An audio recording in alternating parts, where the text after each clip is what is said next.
거친 물결이 밀려오는 강원도 주문진읍 소돌해변. 해안 턱 밑까지 들이닥친 파도가 방파제에 부딪혀 하얗게 부서집니다.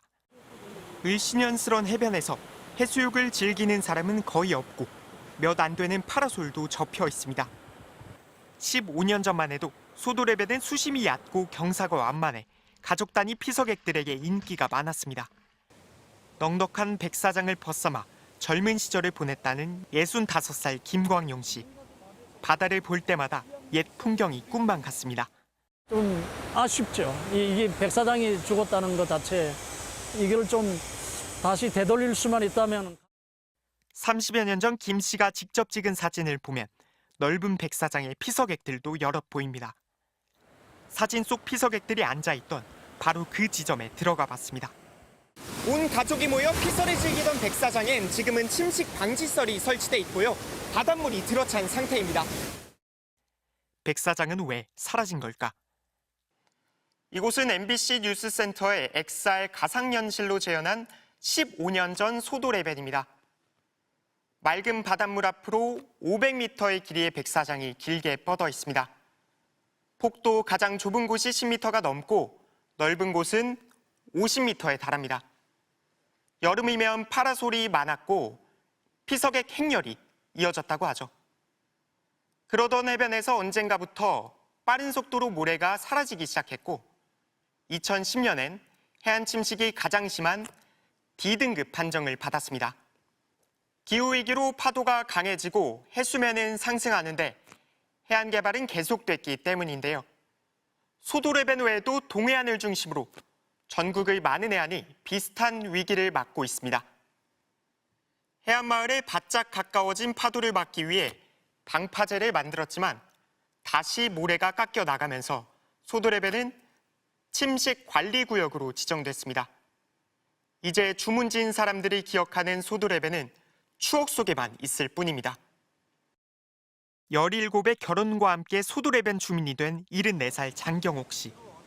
잠수부인 남편이 채취해온 미역이나 해산물을 팔아 생계를 꾸려오다 지금은 민박집을 하고 있는 마을 역사의 산 증인입니다. 누가 왜 찍었는지도 아득한 사진 한 장이 지금과는 너무도 다른 그 시절 해변을 그대로 보여줍니다.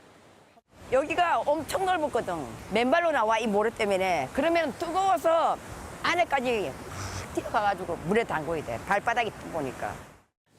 사라진 건 모래뿐만이 아닙니다. 바다와 도로 하나를 사이에 두고 10년 넘게 횟집을 해온 남궁배 씨. 모래가 사라지면서 손님 발길도 끊기다시피 줄었다고 말합니다. 해수욕장은 모래가 많이 있어야지 사람들 와서 놀고 점점 없어지니까 그게 이제 타격이 엄청 큰 거죠. 한때 8곳이던 횟집들이 하나둘 문을 닫으면서 거리는 한산할 따름입니다. 주민들은 수중 방파제 건설에 희망을 걸고 있습니다. 모래 유실을 막아 백사장을 되찾을 가능성이 있다는데 지난 2019년 국가사업으로 전환되면서 아직 착공도 못한 상태입니다. 그 사이 해안 침식은 계속 진행되고 있고 이제는 마을의 안전을 걱정해야 하는 상황이 됐습니다. 안쪽의 주민들도 해일이나 이런 걸 걱정을 하고 있어요. 기후변화에 대한 그런 걱정이죠. 그래서 저도 실감합니다. MBC 뉴스 류현준입니다.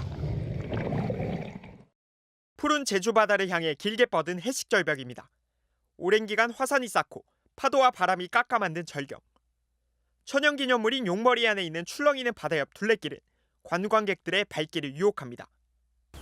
800m 정도 되는 용머리 안에 조성된 탐방로입니다. 그런데 만조 시간이 점점 다가오면서요.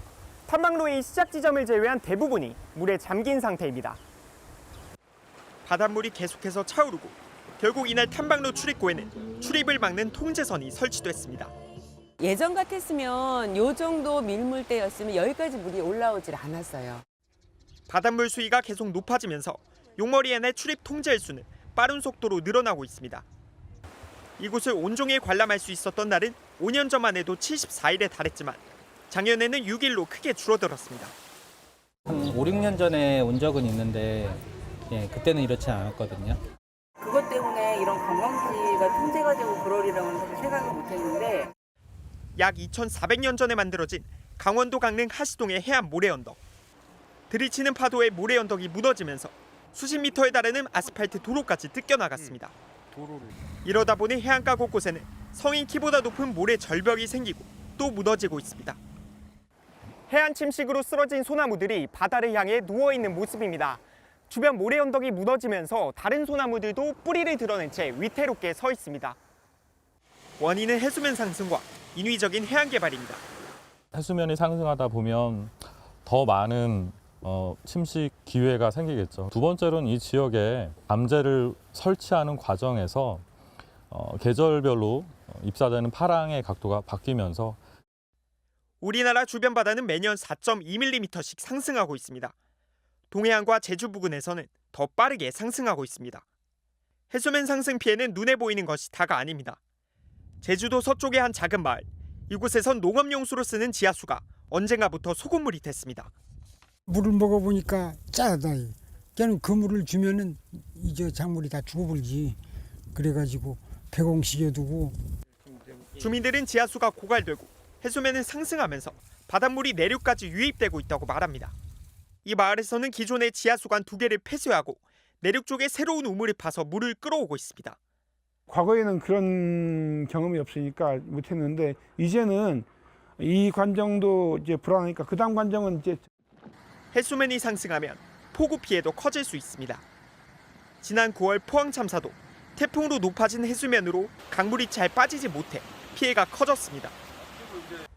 제주시는 탑동해안에 196억 원을 들여 이런 피해를 막기 위한 빗물 저류 시설을 만들고 있습니다. 해양수산부는 전국에서 연안 침식이 심각한 상황인 해안, 조사 대상 중 43%에 달한다고 말합니다. 지금과 같은 속도로 해수면이 상승한다면 충남 당진과 전북 궁산 등 연안 지역은 극심한 침수 피해를 입을 것이란 예측 결과도 발표됐습니다.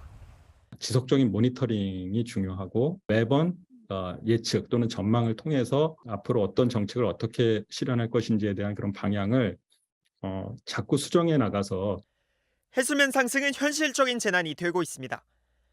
기후변화와 무분별한 해안 개발을 억제하는 노력과 더불어 눈앞에 다가온 바다의 위협에 대응할 수 있는 인프라 구축을 서둘러야 할 때입니다. MBC 뉴스 류현준입니다.